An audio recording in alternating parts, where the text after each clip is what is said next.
What if the most skilled pilot in the room wasn't the decorated colonel with 20 years of combat experience? What if it wasn't a test pilot who'd broken sound barriers and set records? What if, instead, it was the quiet maintenance technician who everyone assumed was just good with tools? Sometimes the most extraordinary abilities hide behind the most ordinary appearances. Sometimes genius wears coveralls instead of flight suits. And sometimes when everything goes wrong and lives hang in the balance, the person you'd least expect becomes exactly who you need most. This is the story of Sarah Chun, a woman whose secret would have stayed buried forever if not for one terrifying moment when the impossible became the only option. When protocol failed and heroes fell short, when every rule book got thrown out the window, her hidden talent didn't just save the day. It changed everything anyone thought they knew about what it means to fly. The military has strict rules about who can pilot their most advanced aircraft. Background checks, psychological evaluations, years of training, combat experience. The requirements seem endless. The F-22 Raptor, America's most sophisticated fighter jet, represents the pinnacle of aviation technology. Only the absolute elite ever touch its controls. Sarah Chun was never supposed to be one of them. But sometimes fate has other plans.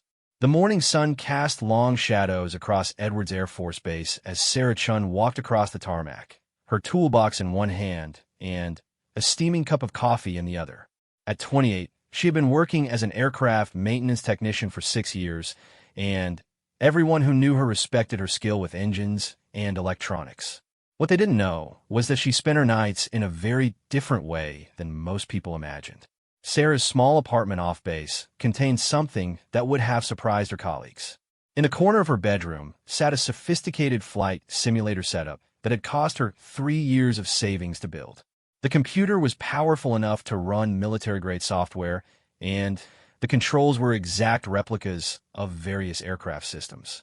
While her coworkers thought she went home to watch television or read books, Sarah was actually flying. She had been flying virtually for 15 years, starting with basic civilian aircraft when she was 13. Her father, an airline pilot, had introduced her to flight simulation as a way to understand his work. What began as curiosity had grown into an obsession. By the time she turned 18, Sarah could fly any aircraft that existed in simulation form. She knew the systems of F-16s, F-22s, commercial airliners, helicopters, and experimental aircraft better than many real pilots. But Sarah had never told anyone about her hobby. Growing up in a small town in Ohio, she had watched other kids dream of becoming astronauts or pilots while she quietly learned the reality of aviation through thousands of hours of practice. When her family couldn't afford college, she enlisted in the Air Force hoping to become a pilot. However, a minor vision issue that could be corrected with glasses disqualified her from flight training. The military offered her a position in aircraft maintenance instead. She accepted the job without complaint, but never stopped flying in her virtual world. Every night, she practiced maneuvers, learned new aircraft, and pushed herself to master increasingly complex scenarios. She studied real flight manuals, watched training videos, and read everything she could find about military aviation. In her simulator, she had logged over 10,000 hours of flight time across dozens of different aircraft types. The irony wasn't lost on her that she spent her days maintaining the same aircraft she flew virtually at night. When she worked on F-22 engines, she knew exactly how those engines would respond to different throttle inputs during combat maneuvers. When she calibrated avionics systems, she understood how pilots would use those systems in real-world situations. Her virtual experience made her better at her actual job, though nobody suspected the connection. Her supervisor, Master Sergeant Rodriguez, often praised her technical skills. Chun sees problems other people miss, he would tell visiting officers. She thinks like a pilot instead of just a mechanic. If only he knew how literally true that statement was. This particular Tuesday morning was supposed to be routine.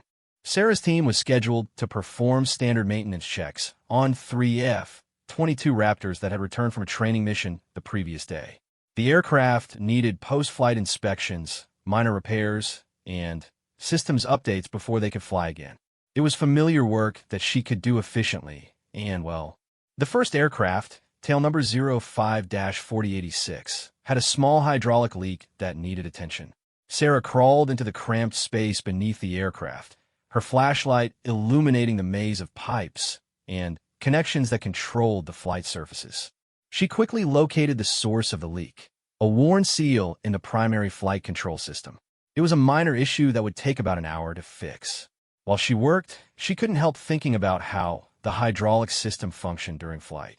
In her simulator, she had experienced hydraulic failures and knew exactly how the aircraft would respond.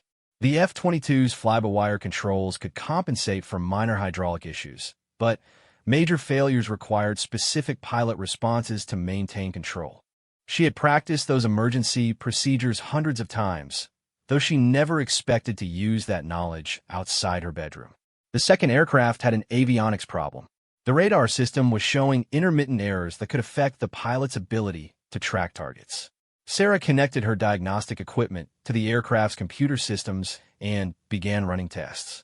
The problem was subtle, a timing issue in one of the processing units that only appeared under specific conditions.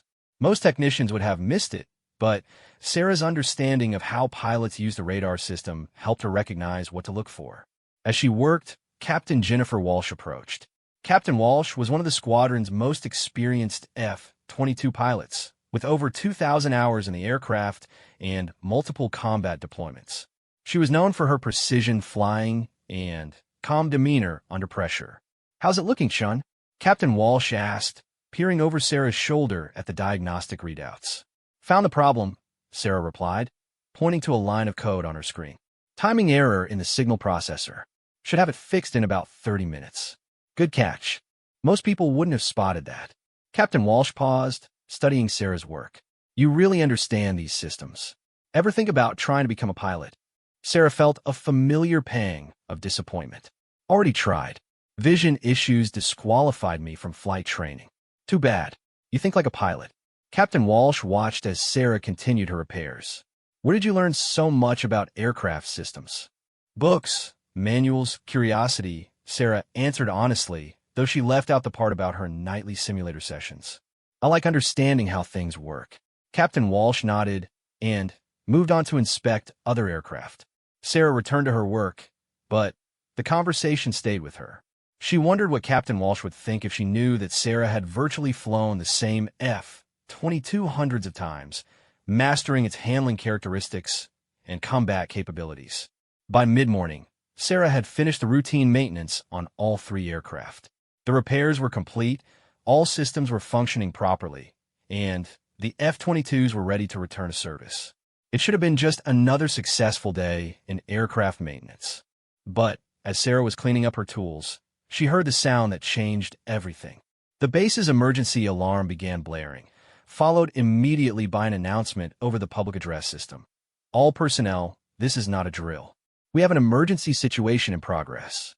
Emergency response teams to stations immediately." Sarah looked up from her toolbox to see people running across the tarmac. Fire trucks and ambulances were racing toward the runway with their sirens wailing. Something had gone very wrong, and whatever it was seemed to involve aircraft. She grabbed her radio and switched to the emergency frequency, listening as frantic voices reported the situation. A training flight had encountered problems during a mock combat exercise. 2 F-22s had been practicing air-to-air combat when one aircraft suffered a catastrophic engine failure at high altitude. The pilot of the damaged aircraft, Lieutenant Colonel Marcus Thompson, had managed to eject safely. His parachute had deployed properly, and rescue teams were already moving to recover him from his landing site about 5 miles from base. He would be fine, though shaken by the experience. The problem was the second aircraft. Captain Walsh had been flying as Lieutenant Colonel Thompson's wingman when the engine failure occurred. She had followed proper procedure, staying close to provide assistance and calling for emergency support. But during the emergency response, her aircraft had experienced its own serious malfunction. The F-22's flight control computer had suffered a critical failure, probably triggered by a power surge during high-stress maneuvering. The aircraft's fly-by-wire system, which normally made the F-22 incredibly agile and responsive, had become unpredictable and dangerous. Without computer assistance, The aircraft was nearly impossible to control. Captain Walsh was an excellent pilot, but she was fighting a losing battle. The F-22, without properly functioning flight controls, was like trying to ride a wild horse while blindfolded. Every input she made to the controls produced unexpected results. The aircraft was bucking and rolling unpredictably as she struggled to maintain level flight. Worse, the malfunction had damaged her ejection system.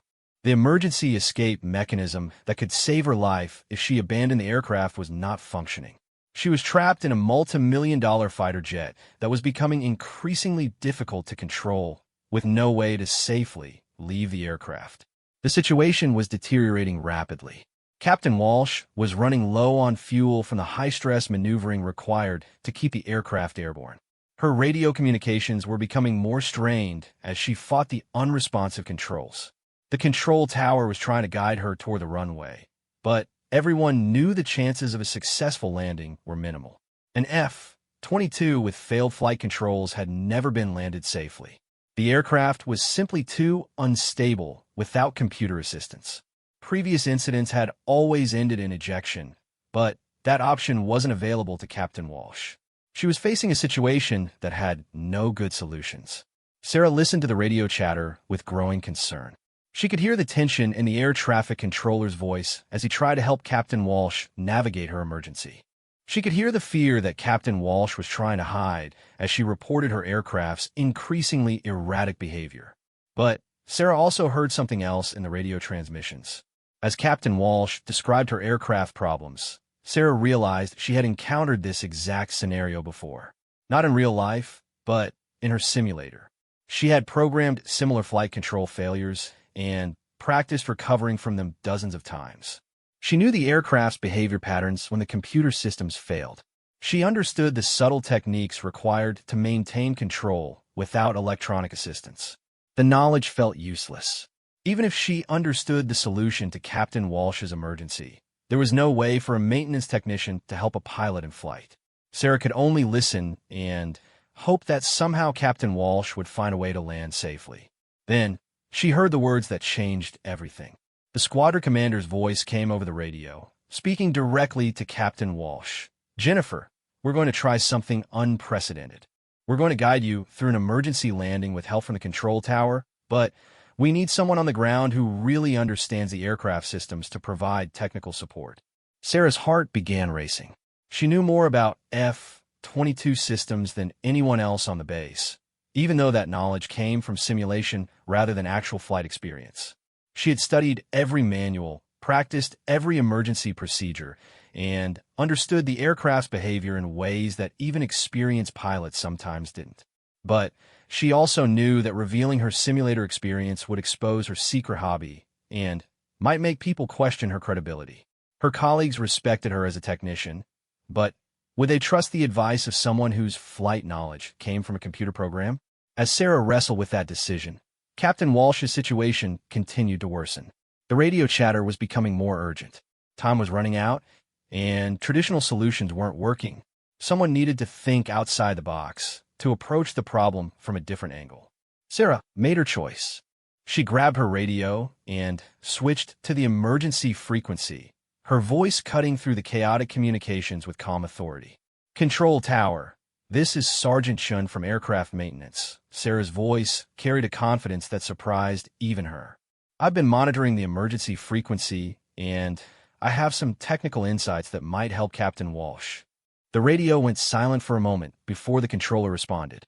"Sergeant Chun, we appreciate your concern, but this situation requires pilot expertise." "With respect, sir," Sarah continued, "I understand the F-22's flight control systems better than anyone currently available. I know what Captain Walsh is experiencing, and I think I know how to help her land safely." In the control tower, Major David Harrison looked at his team with uncertainty. The emergency had stretched their resources thin, and they were running out of options. The base's most experienced pilots were either airborne on other missions or not immediately available. Captain Walsh was fighting for her life in an aircraft that seemed determined to kill her. "Sergeant Chun," Major Harrison's voice came through the radio. "What makes you think you understand the situation?" Sarah took a deep breath. This was the moment of truth. Sir, I've spent the last 15 years studying flight systems and practicing emergency procedures in high-fidelity simulation. I know it sounds unconventional, but I've encountered this exact scenario multiple times in virtual training. I understand how the aircraft behaves when the fly-by-wire systems fail. The silence that followed seemed to last forever. Sarah knew how her claim sounded. A maintenance technician claiming to have flight expertise based on computer simulations seemed ridiculous. But the alternative was watching Captain Walsh die in an aircraft that Sarah knew she could help save.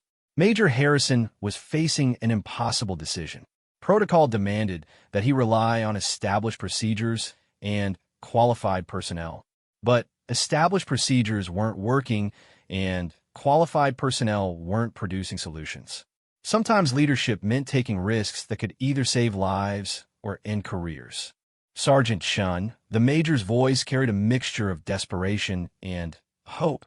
If you really think you can help, get to the tower immediately. But understand that if this goes wrong, we're both going to have a lot of explaining to do. Sarah dropped her tools and ran toward the control tower, her mind racing through everything she knew about F-22 emergency procedures.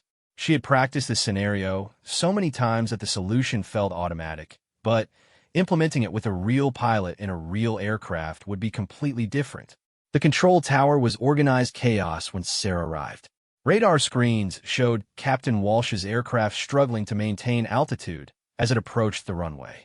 Radio operators were coordinating with rescue teams, fire departments, and medical personnel. Everyone was preparing for the worst while hoping for the best. Major Harrison turned as Sarah entered. Sergeant Shun, I hope you know what you're doing. Captain Walsh has about 15 minutes of fuel remaining, and her aircraft is becoming more unstable every minute. Sarah studied the radar display and listened to Captain Walsh's radio reports. The aircraft was experiencing exactly the type of flight control failure she had simulated countless times. The computer systems that normally provided stability and responsiveness had become a liability, fighting against the pilot's inputs instead of assisting them. Captain Walsh, Sarah spoke into the radio microphone. This is Sergeant Shun. I'm going to guide you through some unconventional techniques to regain control of your aircraft. Shun, Captain Walsh's voice was strained but curious.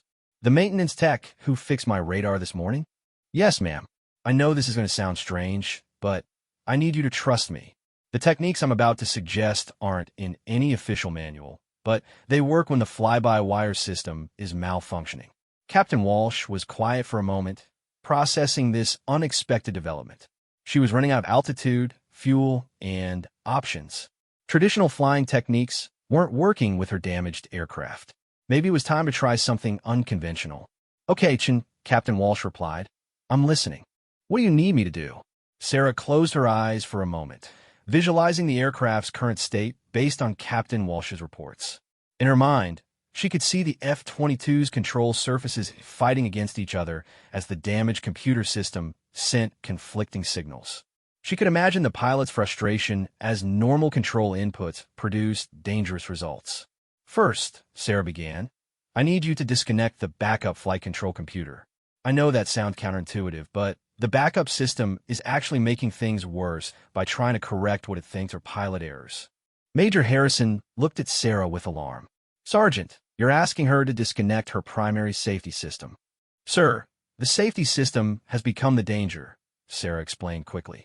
The backup computer is interpreting the primary system's failures as pilot mistakes and overcorrecting. By disconnecting it, Captain Walsh will have more direct control over the aircraft. Captain Walsh had already begun following Sarah's instructions. As the backup system went offline, she immediately felt a change in the aircraft's behavior. The wild oscillations that had been fighting her control inputs suddenly dampened. The aircraft was still difficult to fly, but it was no longer actively working against her. That's better, Captain Walsh reported. The aircraft feels more responsive. What's next? Now I need you to ignore everything you learned about normal F-22 flying techniques, Sarah continued. With the computer systems damaged, this aircraft is going to behave more like a 1940s fighter plane than a modern jet. You need to use manual flying skills instead of relying on electronic assistance. This was where Sarah's simulation experience became crucial. She had practiced flying the F-22 with various levels of computer assistance, including scenarios where all electronic aids were disabled. She understood how the aircraft's aerodynamics worked without electronic enhancement, knowledge that most real pilots never acquired because they never needed it. Reduce your airspeed to 180 knots, Sarah instructed. I know that's much slower than normal approach speed, but without computer assistance, the aircraft will be more stable at lower speeds. Chun, are you sure about this? Captain Walsh asked. 180 knots is below normal stall speed for approach configuration. Trust me on this, Sarah replied. The aircraft's aerodynamics are different without fly-by-wire assistance. At 180 knots, you'll have better control authority without the computer systems fighting your inputs. As Captain Walsh reduced her airspeed, she found that Sarah was correct. The aircraft became much more manageable at the slower speed. The control surfaces responded more predictably to her inputs, and the dangerous oscillations that had been threatening to tear the aircraft apart gradually subsided. How did you know that would work? Major Harrison asked Sarah quietly. I've practiced this exact scenario dozens of times, Sarah answered. Most people don't realize that the F-22 was designed to be flyable without computer assistance, but the techniques are completely different from normal operations. The next challenge was configuring the aircraft for landing. Normally, the flight control computers would automatically adjust the control surfaces for optimal performance as the landing gear and flaps were extended. Without computer assistance, these configuration changes would need to be managed manually. Captain Walsh, when you extend your landing gear, the aircraft is going to want to pitch nose down, Sarah warned. You'll need to apply back pressure on the controls immediately to compensate. How much back pressure? Captain Walsh asked. Start with about 10 pounds of force and adjust as needed, Sarah replied. The key is to anticipate the change and be ready to counteract it immediately. Captain Walsh followed the instructions precisely. As her landing gear extended, she felt the aircraft's nose drop and applied back pressure just as Sarah had suggested. The aircraft maintained level flight instead of entering the dangerous nose-down attitude that could have led to an unrecoverable dive. Excellent, Sarah said. Now extend your flaps incrementally. Don't lower them all at once or you'll lose control. This was another technique that Sarah had learned through simulation. The F-22's flaps normally extended automatically under computer control, but manual extension required a different approach. Extending them gradually allowed the pilot to maintain control as the aircraft's aerodynamic characteristics changed. With each successful step, Captain Walsh's confidence grew. Sarah's instructions were unconventional, but they were working. The aircraft was becoming more manageable, and a safe landing was beginning to seem possible. But they weren't finished yet. The most dangerous part of the emergency was still ahead.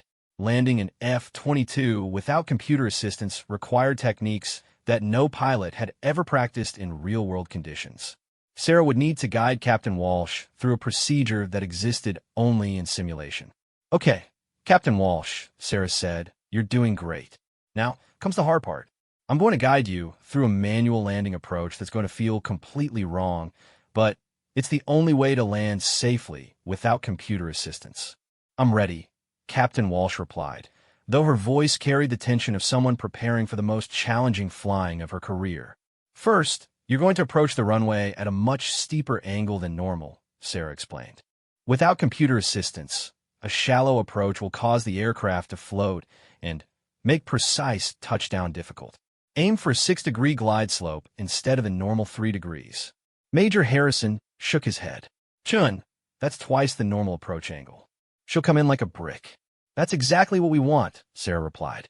A steep approach gives her better control over the touchdown point and reduces the chance of floating past the runway. Sarah had learned this technique through hundreds of simulated landings without computer assistance. The steep approach felt dangerous to pilots accustomed to gentle, computer-assisted landings, but it was actually safer when flying manually. The steeper angle provided better control and more predictable aircraft behavior. As Captain Walsh began her approach, Sarah continued providing guidance. Maintain 165 knots until you're over the runway threshold. Then, immediately reduce power and allow the aircraft to settle. Don't try to flare like a normal landing. No flip. Captain Walsh asked. That's going to be a hard touchdown. The aircraft can handle it, Sarah assured her. A firm touchdown is better than floating and running out of runway. Sarah watched the radar display as Captain Walsh's aircraft descended toward the runway. Everything depended on the next 60 seconds. If Sarah's techniques worked, Captain Walsh would walk away from an emergency that should have been fatal. If they failed, the results would be catastrophic. Through the tower windows, they could see the F-22 approaching at an unusually steep angle, looking like it was diving toward the runway rather than landing normally. Fire trucks and ambulances were positioned along the runway, ready to respond if the landing went wrong. Looking good, Captain Walsh, Sarah said into the microphone. You're on the perfect glide path. Trust the aircraft and trust the technique.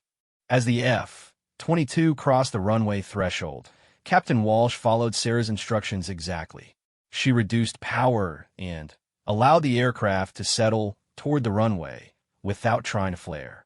The touchdown was firm but controlled, exactly as Sarah had predicted. The aircraft rolled down the runway with all systems functioning normally. Captain Walsh had successfully landed an F-22 without computer assistance using techniques that had never been attempted in real-world conditions. She had trusted a maintenance technician's simulation experience over her own extensive training, and that trust had saved her life. As the aircraft came to a stop, the control tower erupted in cheers. Sarah felt a mixture of relief and amazement. Her secret hobby had just helped save a pilot's life and preserve a valuable military aircraft. But even as people congratulated her, Sarah knew that this event would change everything. Her simulation experience was no longer a secret, and questions about how she had acquired such detailed flight knowledge were inevitable. The debriefing room at Edwards Air Force Base had seen many intense discussions over the years, but nothing quite like the scene unfolding 3 hours after Captain Walsh's emergency landing. The room was packed with personnel who rarely found themselves in the same space. Base commanders, test pilots, aircraft engineers, safety investigators, and in the center of it all, a maintenance technician who had just rewritten the rules of emergency aviation. Colonel Patricia Banks, the base commander, sat at the head of a long conference table, studying a thick folder of preliminary reports. Across from her, Captain Walsh looked remarkably composed for someone who had just survived what should have been a fatal aircraft malfunction. At the far end of the table, Sarah Chun sat quietly, still processing the magnitude of what had happened. Let me make sure I understand this correctly, Colonel Banks began, her voice carrying the authority of someone accustomed to dealing with complex situations. Sergeant Chun, you guided Captain Walsh through an emergency landing procedure that you developed through civilian flight simulation software. Yes, ma'am, Sarah replied, though calling it civilian software isn't entirely accurate. I use military-grade simulation programs that model aircraft systems with complete fidelity. And where exactly did you acquire these military simulation programs? Colonel Banks asked, though her tone suggested curiosity rather than accusation. Sarah had been dreading this question, knowing it would expose the full extent of her unconventional expertise. I built the simulation setup myself over several years, ma'am. The software is available through various sources. Some is declassified military training software. Some is developed by civilian companies that contract with the military. And some is created by the simulation community. Captain Walsh leaned forward. Colonel, regardless of where Sergeant Chun learned these techniques, they saved my life and preserved a valuable aircraft. Her knowledge of emergency procedures exceeded anything I learned in formal flight training. I'm not questioning the outcome, Captain Walsh, Colonel Banks replied. But I need to understand how a maintenance technician acquired flight expertise that apparently surpasses our standard pilot training programs. This was the moment Sarah had been both anticipating and fearing. Her secret was completely exposed now, and there was no point in holding back any information. She took a deep breath and began explaining the full scope of her simulation experience. I've been practicing flight simulation for 15 years, ma'am. Not just casual gaming, but serious study of aircraft systems and emergency procedures. My setup at home can accurately simulate any aircraft in the current military inventory, including the F-22 F-16, F-35, and numerous other platforms. Major Harrison, who had been present during the emergency, added his perspective. "Colonel, I watched Sergeant Chen guide Captain Walsh through procedures that I'd never heard of. Her understanding of the aircraft's behavior without computer assistance was extraordinary." "How many hours of simulated flight time are we talking about?" Colonel Banks asked. "Approximately 10,000 hours across all aircraft types," Sarah answered. "About 3,000 of those hours are specifically in F-22 simulation, including extensive practice with various emergency scenarios." The room fell silent as people processed this information. 10,000 hours represented more flight time than many career military pilots accumulated across decades of service. The idea that someone could achieve such expertise through simulation was challenging conventional assumptions about how aviation skills were developed. Lieutenant Colonel James Murray, the squadron's operations officer, had been studying Sarah throughout the debriefing. "Sergeant Shun, when you were guiding Captain Walsh through the landing approach, you demonstrated knowledge of aircraft handling characteristics that aren't documented in any manual I've seen. How did you develop that understanding?" "Through trial and error, sir," Sarah explained. "When you practice emergency scenarios hundreds of times, you start to understand the subtleties of aircraft behavior that aren't covered in standard training. You learn which techniques work and which don't through direct experience." "But it was simulated experience," Lieutenant Colonel Murray pointed out. "Yes, sir, but high-fidelity simulation that accurately models real aircraft physics and systems. The simulation I use is based on the same mathematical models that aircraft manufacturers use for design and testing." Captain Walsh had remained quiet during most of this exchange, but now she spoke up. "Colonel, I need to say something here. What Sergeant Chin accomplished today wasn't just technical knowledge, it was practical flying skill. She understood not just what needed to be done, but how to communicate those instructions to a pilot under extreme stress. That's not something you learn from reading manuals." Dr. Elena Rodriguez, the base's chief flight surgeon, had been taking notes throughout the debriefing. From a psychological perspective, what Sergeant Chin did is remarkable. She maintained complete composure while guiding someone through a life-threatening emergency using techniques she had only practiced virtually. That level of confidence suggests genuine expertise, not just theoretical knowledge. Colonel Banks turned to Sarah. "Sergeant Chun, help me understand your motivation here. Why did you spend 15 years developing flight expertise that you couldn't officially use?" Sarah had known this question would come, but finding the right words was still difficult. "I love aviation, ma'am. When I was disqualified from flight training, simulation became my way of staying connected to flying. It started as a hobby, but over time it became something more serious. I never imagined I'd have a chance to use that knowledge professionally." "What you did today was remarkable," Colonel Banks said, "but it also raises some serious questions. We have established protocols for emergency situations, and those protocols don't include consulting with maintenance personnel who have acquired flight expertise through personal simulation." Sarah felt her heart sink. She had saved Captain Walsh's life and preserved an expensive aircraft, but she had also violated military protocols and exposed herself to potential disciplinary action. Captain Walsh immediately spoke up. "Colonel, with respect, the established protocols weren't working. If Sergeant Chin hadn't intervened, I would have died, and the Air Force would have lost a $40 million aircraft. I understand that, Captain Walsh, and nobody is questioning the value of Sergeant Chin's contribution. But we need to figure out how to handle this situation going forward." Major General William Cooper had been quietly observing the debriefing from the back of the room. As the base's senior commander, his perspective would carry significant weight in determining how this unusual situation was resolved. Now he stepped forward and addressed the room. "I've been listening to this discussion with great interest," General Cooper began. "What happened today represents either a serious breach of protocol or an extraordinary demonstration of innovative problem-solving.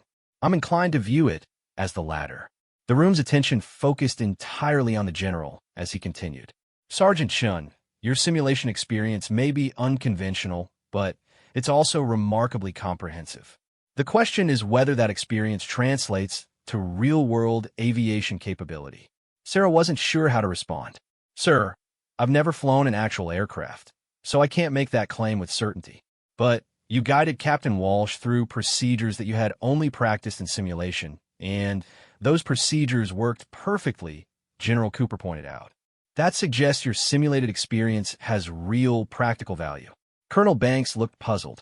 General, are you suggesting that we should formally recognize simulation experience as equivalent to actual flight training? I'm suggesting that we should test that hypothesis, General Cooper replied. Sergeant Chun, would you be interested in demonstrating your capabilities in actual flight conditions? Sarah felt her pulse quicken. The idea of flying a real aircraft was both thrilling and terrifying.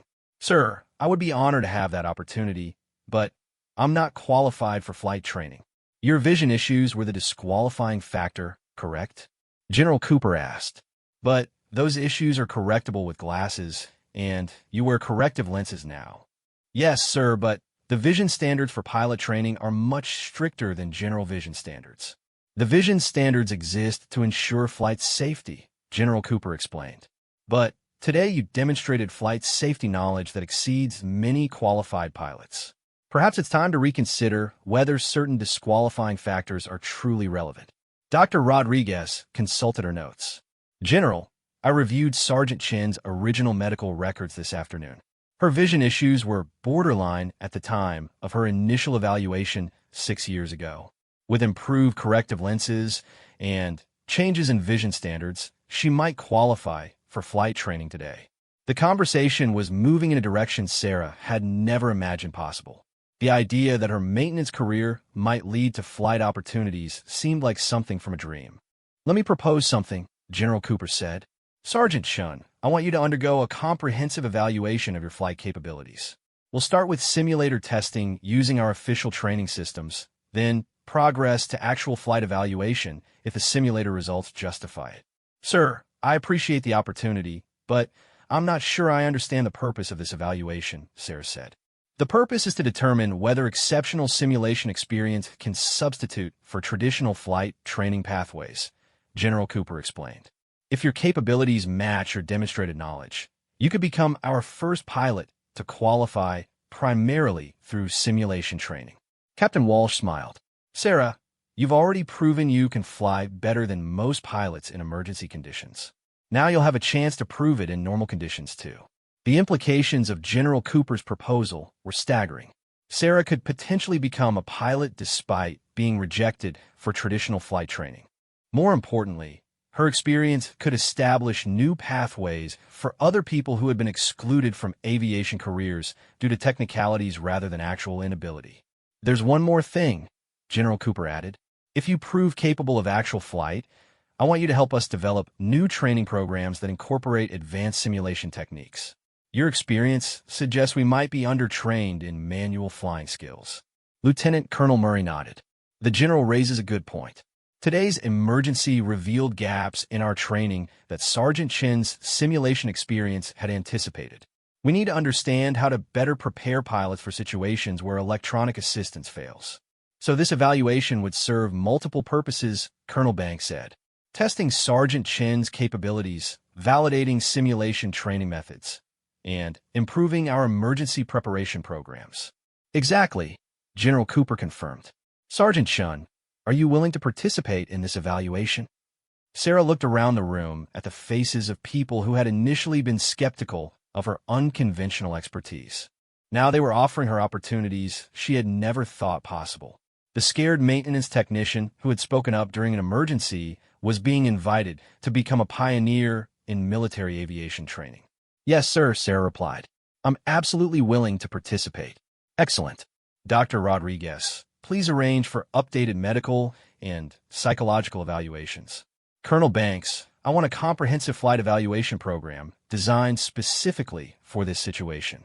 Captain Walsh, I'd like you to serve as Sergeant Chin's evaluation supervisor. It would be my pleasure, sir, Captain Walsh replied.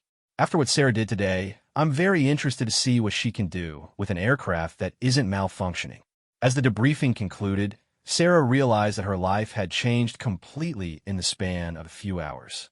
She had gone from being a skilled maintenance technician with a secret hobby to being the subject of an unprecedented military aviation experiment. The path ahead would be challenging and uncertain, but for the first time since joining the Air Force, Sarah felt like she might actually have a chance to become the pilot she had always dreamed of being. 2 weeks after the emergency landing that changed everything, Sarah Chun found herself in a place she had never expected to be, the left seat of an F-16 Fighting Falcon, preparing for her first actual flight evaluation. The past 14 days have been a whirlwind of medical examinations, psychological assessments, simulator testing, and ground school instruction that compressed months of traditional pilot training into an intensive evaluation program. The medical re-examination had produced surprising results. Dr. Rodriguez discovered that Sarah's vision had actually improved since her original military entrance exam 6 years earlier. Better corrective lenses and natural changes in her eyesight meant she now met current pilot vision standards. The psychological evaluation was even more revealing, showing that her simulation experience had developed genuine pilot instincts and decision-making capabilities. But it was the simulator testing that truly amazed the evaluation team. Sarah had been tested on aircraft she claimed never to have virtually flown, and she adapted to new systems with remarkable speed. Her stick and rudder skills, developed through thousands of hours of simulated practice, translated perfectly to the official military training simulators. You realize, Captain Walsh had told her after a particularly impressive simulator session, that most pilot candidates require 50 hours of simulator training to achieve the proficiency you demonstrated on your first try. Now, strapped into the cockpit of a real S-16 for the first time, Sarah was about to discover whether her virtual expertise would translate to actual flight. The aircraft was a two-seat trainer version, with Captain Walsh in the rear cockpit serving as both instructor and safety pilot. "How are you feeling, Sarah?" Captain Walsh's voice came through the intercom as they completed their pre-flight checks. "Nervous and excited," Sarah replied honestly. "This cockpit looks exactly like my simulation setup, but knowing there's real air under the wings makes everything feel different." "That's a normal reaction. The important thing is to trust your training. Your simulation experience has prepared you for this better than any traditional program could." The pre-flight procedures were comfortingly familiar. Sarah had performed these same checks thousands of times in simulation, and muscle memory guided her through each step. Engine start, systems checks, communication with ground control. Everything proceeded exactly as she had practiced. "Tower, this is Viper 77 requesting taxi clearance for evaluation flight," Sarah called to air traffic control, using the F-16's traditional call sign. "Viper 77, clear to taxi runway 09. Be advised this is an evaluation flight for alternative pilot training program." As Sarah taxied the F-16 toward the runway, she was amazed by how natural the aircraft felt. The controls responded exactly as her simulations had predicted. The visual references were familiar from countless virtual flights. Even the sounds and vibrations matched what she had experienced through her sophisticated simulation setup. "You're handling the aircraft like you've been flying for years," Captain Walsh observed. "Your taxi technique is smooth and confident." "It feels like I've been flying for years," Sarah replied. The simulation was so accurate that this seems like just another training flight.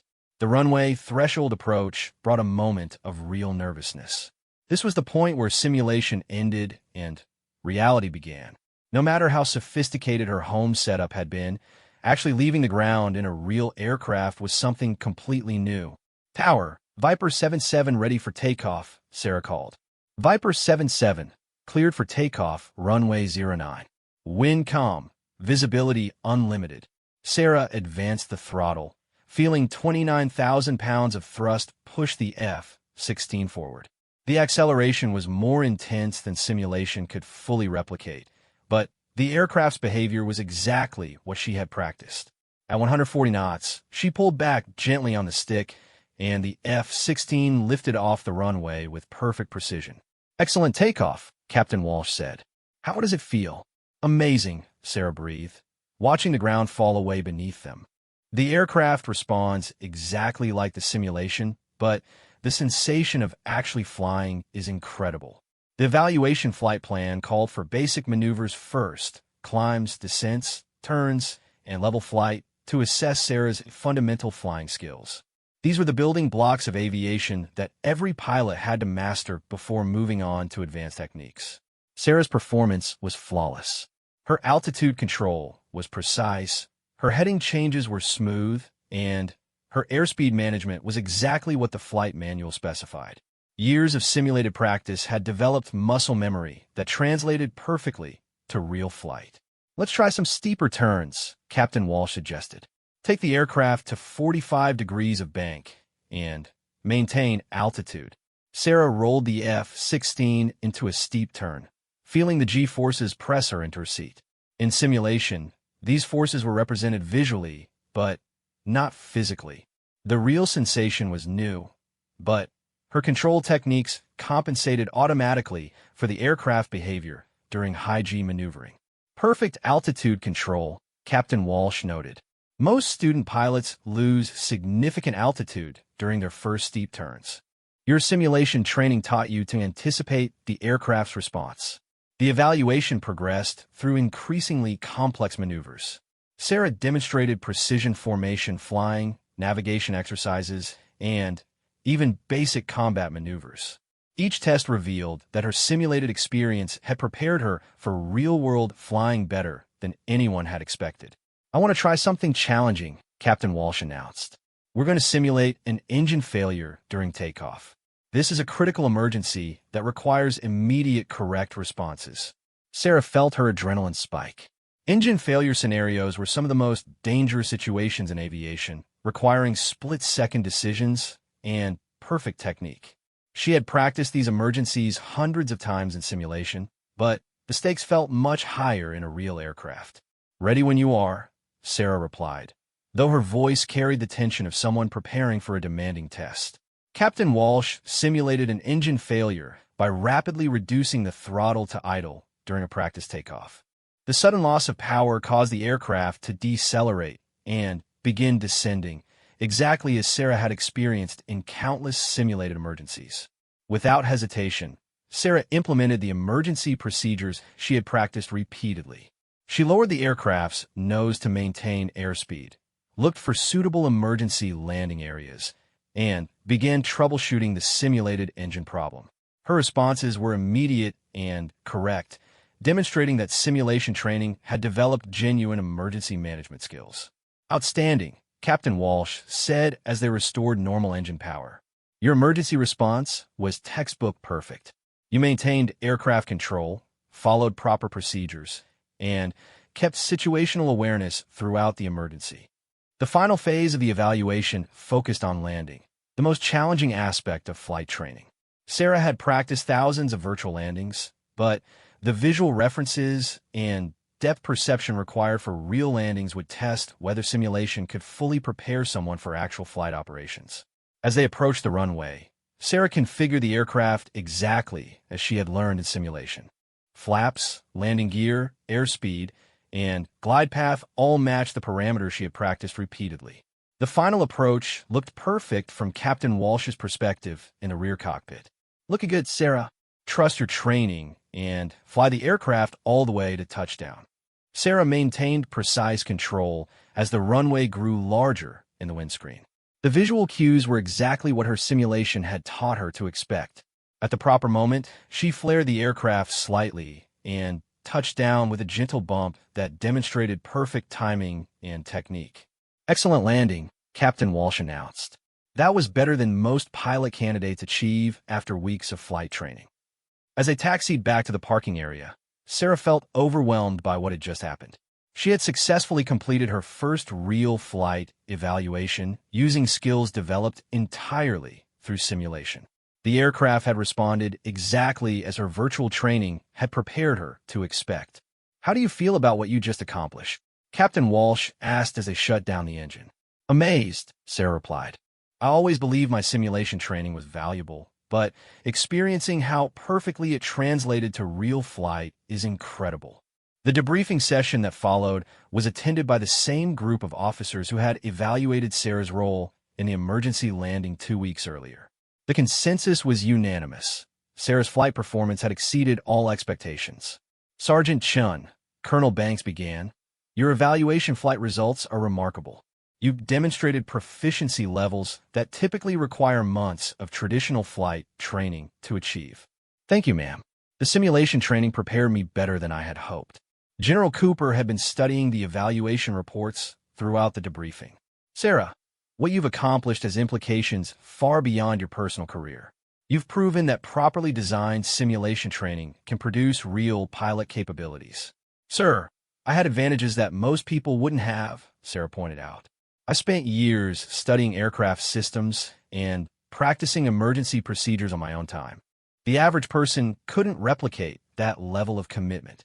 That's true, General Cooper agreed, but your experience shows us what's possible when someone is truly motivated to learn. We need to figure out how to incorporate these lessons into our training programs. Major Harrison had been taking detailed notes throughout the evaluation process. General, if we can develop structured simulation programs that produce similar results, we could revolutionize pilot training. The cost savings alone would be significant. More importantly, Dr. Rodriguez added, we could train pilots to handle emergencies that are too dangerous to practice in real aircraft. Sergeant Chin's emergency response skills came entirely from simulated practice. Captain Walsh raised another important point. We should also consider using simulation to evaluate candidates who don't meet traditional qualification criteria. Sarah proves that there might be excellent pilots who are excluded by arbitrary standards. All valid observations, General Cooper said. Sarah, I want you to help us design a new training program that combines the best aspects of traditional instruction with advanced simulation techniques. Sir, I'm honored, but I'm still just a maintenance technician. I don't have the qualifications to design pilot training programs. Actually, you do, Colonel Banks interjected. Based on your evaluation results, we are recommending you for immediate entry into the formal pilot training program. Your simulation experience counts as advanced preparation. Sarah felt like she was dreaming. 3 weeks earlier, she had been a maintenance technician with a secret hobby. Now she was being offered the chance to become a military pilot and help redesign pilot training programs. There's one more thing, General Cooper added. The Air Force is establishing a new research program to study advanced training methods. We'd like you to lead the simulation training component of that program. Lead it, sir, Sarah asked, struggling to process the magnitude of what was being offered. You've demonstrated expertise that doesn't exist anywhere else in the military, General Cooper explained. Who better to develop simulation training programs than someone who proved they actually work? Captain Walsh smiled at Sarah's shocked expression. Welcome to the world of military aviation, Sarah. You've earned your place here through the most unusual route possible, but you've definitely earned it. As the meeting concluded, Sarah realized that her emergency intervention 2 weeks earlier had not just saved one pilot and one aircraft. It had opened entirely new possibilities for how the military could train pilots and evaluate aviation talent. Her secret simulation hobby had become the foundation for a revolution in pilot training, and she was being invited to lead that revolution. The scared maintenance technician who had spoken up during an emergency was about to become one of the Air Force's most innovative pilot training instructors. 6 months after the emergency that changed her life forever, Captain Sarah Chin stood before a classroom full of pilot candidates at Edwards Air Force Base, preparing to deliver a lecture that would have been impossible to imagine when she was still wearing maintenance technician stripes. The transformation had been remarkable not just in her rank and responsibilities, but in how the entire Air Force approached pilot training. The promotion to captain had been fast-tracked through a special program designed to recognize exceptional circumstances. Sarah's combination of technical expertise, proven flight capabilities, and innovative training insights made her uniquely qualified to lead the new simulation-enhanced pilot training program, regardless of traditional career progression timelines. Today, we're going to discuss emergency management techniques that aren't taught in conventional flight training, Sarah announced to the class of 24 pilot candidates. These techniques come from advanced simulation training that allows us to practice scenarios too dangerous to attempt in real aircraft. The students listen with the attention that comes from knowing their instructor had recently saved a pilot's life using exactly the methods she was about to teach. Sarah's reputation had spread throughout the pilot training community, making her classes among the most sought-after instruction available. Who can tell me the primary limitation of traditional emergency training? Sarah asked. A young lieutenant raised her hand. Ma'am, traditional training focuses on textbook responses to standard emergencies, but real emergencies often involve multiple failures or unusual circumstances that aren't covered in the manuals. Exactly right, Lieutenant Morrison. Standard training prepares you for emergencies that match specific scenarios, but real aircraft don't read the manual before they malfunction. Sarah smiled at the small laugh this generated. Advanced simulation allows us to practice responses to complex, multi-system failures that would be impossibly dangerous to create in actual flight. Sarah moved to the large display screen at the front of the classroom, which showed a detailed cutaway view of an F-22's flight control systems. Let's examine the emergency that started all of this. Captain Walsh's aircraft experienced a primary flight control failure combined with backup system malfunction and ejection seat problems.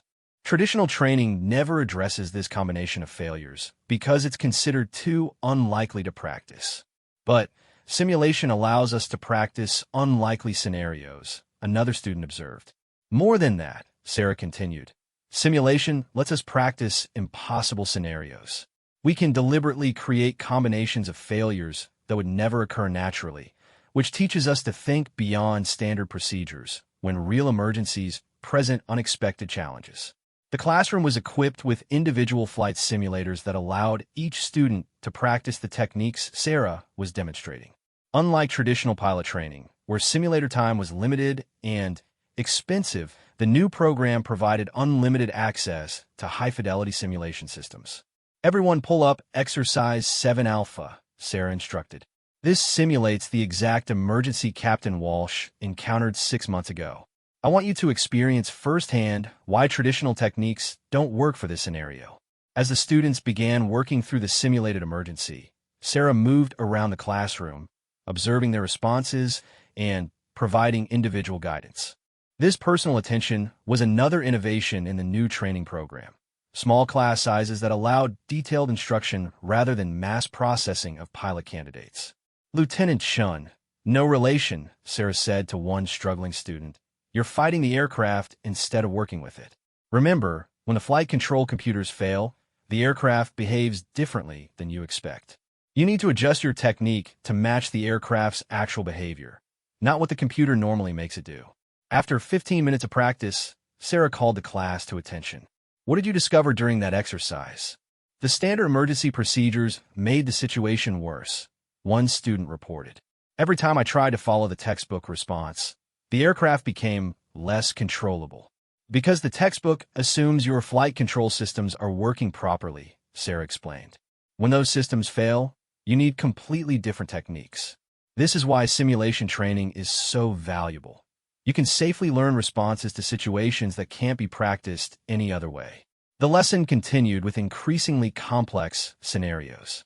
Students practiced engine failures during formation flying, electrical system failures in weather, and hydraulic problems during combat maneuvering.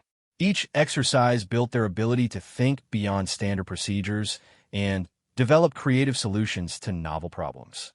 Ma'am, Lieutenant Morrison asked during a break, how did you develop these techniques? Some of these scenarios seem like they would be almost impossible to figure out on your own. Sarah considered her answer carefully. This question came up frequently, and she had learned to explain her unconventional background without making it sound like anyone could replicate her experience through casual gaming. I spent 15 years treating flight simulation as serious professional development rather than entertainment, she explained. I studied aircraft systems, read technical manuals, practiced emergency procedures, and approached simulation with the same dedication that others apply to physical flight training. But how did you know which techniques would work in real aircraft? Another student asked. Trial and error combined with deep understanding of aircraft physics, Sarah replied. When you practice the same emergency hundreds of times, you start to understand which responses work consistently and which don't. High-fidelity simulation is based on the same mathematical models used to design actual aircraft, so techniques that work in simulation generally work in reality. The afternoon session focused on practical application. Students worked in teams to develop responses to scenarios that Sarah created in real time, combining multiple system failures with weather, combat, or other complicating factors. This approach taught them to think creatively under pressure rather than simply memorizing predetermined responses. Team 3, I'm giving you a hydraulic failure, electrical problems, and a fuel leak, all while flying in formation through a thunderstorm, Sarah announced. You have 2 minutes to develop a coordinated response plan. This type of dynamic problem-solving was revolutionizing pilot training. Instead of learning rigid procedures for specific situations, students were developing the analytical skills needed to handle any emergency, regardless of how unusual or complex it might be. As the day's training concluded, Colonel Banks entered the classroom. Sarah's success in developing the simulation program had earned her considerable autonomy, but the base commander still took personal interest in the innovative training methods.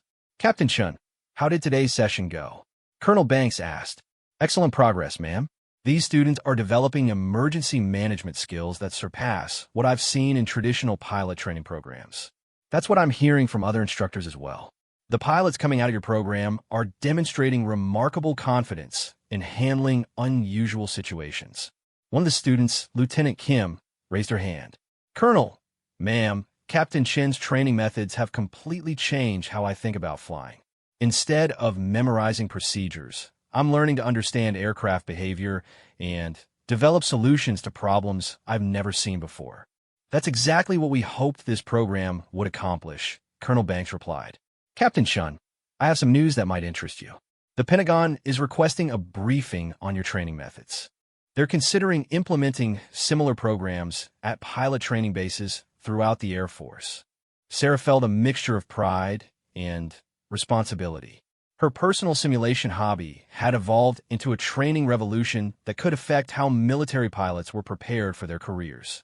The techniques she had developed in her bedroom were now being considered for Air Force-wide implementation. Ma'am, I'd be honored to brief Pentagon leadership, but I want to make sure we have sufficient data to support our recommendations, Sarah said. We should compile comprehensive results from our pilot training outcomes before making claims about program effectiveness. Always the careful engineer, Colonel Banks smiled. That's exactly the approach that makes your recommendations credible. How much more data do you think you need? Give me 3 more months to complete evaluation of our first full class, Sarah replied. I want to track their performance through advanced training and into operational assignments. If our simulation-trained pilots perform better in real-world conditions, that will validate the program conclusively. After Colonel Banks left, Sarah remained in the classroom to prepare for the next day's lessons. The responsibility of revolutionizing pilot training was both exciting and intimidating. She was constantly aware that her unconventional background made her an unlikely candidate to lead such an important program. Captain Walsh appeared in the doorway, carrying 2 cups of coffee. She had become both a mentor and close friend during Sarah's rapid transition from maintenance technician to pilot instructor. How are you handling all of this? Captain Walsh asked, settling into a chair beside Sarah's desk. Some days I still can't believe it's real, Sarah admitted. 6 months ago, I was fixing aircraft engines. Now I'm redesigning how the Air Force trains pilots. You're doing more than redesigning training, Captain Walsh pointed out. You're proving that expertise can come from unexpected sources. Your success is inspiring people to think differently about qualification standards and training methods. That's what I find most rewarding, Sarah agreed. If our program works, it could open pilot training to people who were previously excluded by arbitrary requirements. Maybe someone else with unconventional preparation will get opportunities they never thought possible. Captain Walsh studied her friend thoughtfully. Do you ever regret not having a traditional pilot training experience? You miss the camaraderie of going through flight school with classmates. Sarah considered this question, which touched on something she had thought about frequently. I sometimes wonder what traditional training would have been like, but I don't regret the path that brought me here. My simulation experience gave me perspectives that conventional training might not have provided, such as traditional pilot training focuses on learning to fly specific aircraft correctly, Sarah explained. My simulation background taught me to understand why aircraft behave the way they do. That deeper understanding makes me more adaptable when facing situations that weren't covered in standard training. Like the emergency that started all of this, Captain Walsh observed. Exactly. Standard training would have prepared me to handle normal F-22 operations, but it might not have given me the understanding needed to help you land an aircraft with failed flight control systems. As they talked, Sarah reflected on how much her life had changed. The scared maintenance technician who had spoken up during an emergency had become a confident pilot instructor whose methods were being considered for Air Force-wide implementation. Her secret hobby had evolved into a career that combined her love of aviation with her talent for teaching and innovation. "I have one more question," Captain Walsh said. "When you were practicing all those emergency scenarios in your home simulator, did you ever imagine you might actually use that knowledge to save someone's life?" Sarah smiled at the memory of her years of private simulation practice. "Never. I thought I was just indulging a hobby that helped me feel connected to flying. I never imagined that playing computer games in my bedroom would lead to a career as a pilot instructor." "It wasn't just playing games," Captain Walsh corrected. "It was serious professional development that you pursued without any guarantee of recognition or reward. That level of dedication is what made everything else possible." As Captain Walsh left for the evening, Sarah remained in the classroom, working on lesson plans for advanced emergency scenarios. Outside the windows, she could see F-22s and F-16s preparing for night training flights, their navigation lights blinking against the darkening sky. Each aircraft represented the culmination of decades of engineering innovation and millions of dollars in development costs. But the most important component of each aircraft was the pilot, whose training and judgment would determine whether those expensive machines would accomplish their mission successfully. Sarah's unconventional journey from maintenance technician to pilot instructor had taught her that expertise could develop in unexpected ways. Her simulation-based training methods were proving that traditional approaches to pilot preparation weren't the only paths to aviation excellence. As she watched the aircraft taxi toward the runway, Sarah felt profound satisfaction in knowing that the pilots in those cockpits had been trained using methods she had developed. Her childhood dream of contributing to aviation had been fulfilled in ways she never could have imagined, through a path that had seemed impossible when it began with a teenager playing flight simulators in her bedroom. The secret that nobody knew, the maintenance technician could fly like an ace, had become the foundation for transforming how the Air Force prepared its pilots for the challenges of military aviation. And the young woman who had once been told she wasn't qualified to become a pilot was now teaching others to fly better than anyone had thought possible.